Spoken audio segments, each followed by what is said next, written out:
On s'en fiche du regard des autres, on s'en fiche de ce que pensent les autres, on s'en fiche de ce que ressentent les autres. Je viens aujourd'hui pour démonter cette vision des choses qui nous vient, je sais pas d'où d'ailleurs, du développement personnel un peu à la noix. Il y a plusieurs manières de voir les choses. D'abord, si on se place sur ce prisme-là, justement, de rien à faire du regard des autres, effectivement, pour certaines personnes, ça a un sens, à un moment donné, de jouer ce jeu-là et d'ignorer, en tout cas pour un temps, ce que pensent les autres, ce que regardent les autres. Donc je parle des gens qui ont tendance à organiser leur vie en fonction des autres. C'est-à-dire en fonction de ce que pense un tel ou une telle, de telle injonction, de la société, etc., etc. Il y a des gens qui organisent systématiquement absolument toute leur existence en fonction de ça.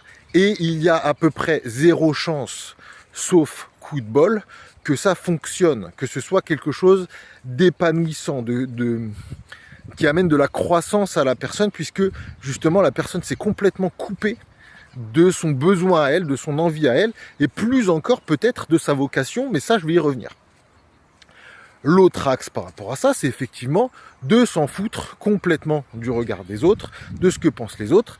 Et là, de ce point de vue-là, ça peut aussi être problématique, puisque si je me fiche du regard des autres, comment je reçois du feedback pour évoluer dans ce monde, pour évoluer dans ma profession, pour évoluer en tant que compagnon, ami, amant, pourquoi pas, amoureux, parent. Si je me fous de ce que pense ma femme, mes enfants, mon employeur ou les gens qui ont arpenté un chemin avant moi, qui ont quelques pas d'avance sur moi et qui ont un peu d'expérience, ben je me coupe d'une possibilité d'évolution sur ce plan. Et tant qu'on oscille dans cette pseudo-spiritualité entre je fais ce que je veux, ce qui compte, c'est mon ressenti, mon besoin et pas celui des autres, et l'autre pôle qui est je fais tout pour les autres, qui peut être aussi une forme de pseudo-spiritualité dans laquelle je vais être au service, certains disent ça, au service, je peux aussi complètement me fourvoyer. Et ça arrive uniquement parce qu'on nous présente des demi-vérités.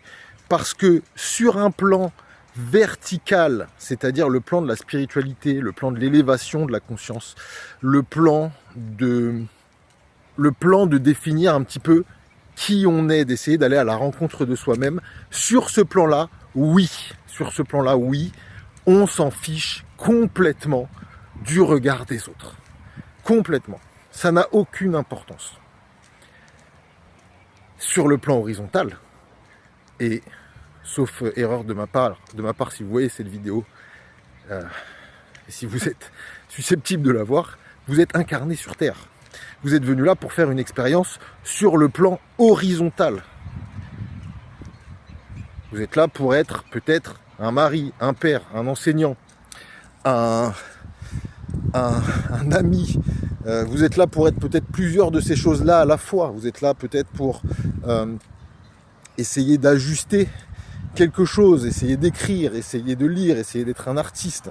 Vous êtes là pour tout ça. Donc si vous ne pouvez pas prendre de feedback parce qu'on s'en fout du regard des autres, bah vous passez à côté de l'incarnation. Et c'est ok, il n'y a pas de ok ou pas ok, mais on va dire que c'est juste si vous êtes appelé à être un être spirituel et à aller vers toujours plus de lumière. Mais très souvent, les gens qui disent on s'en fout du regard des autres, c'est pas ça. C'est juste que ça leur permet, à coup de demi-vérité, de justifier le fait de rester de parfaits connards. Voilà. Et ben voilà, je voulais conclure là-dessus. C'est chose faite. Je vous dis à très bientôt.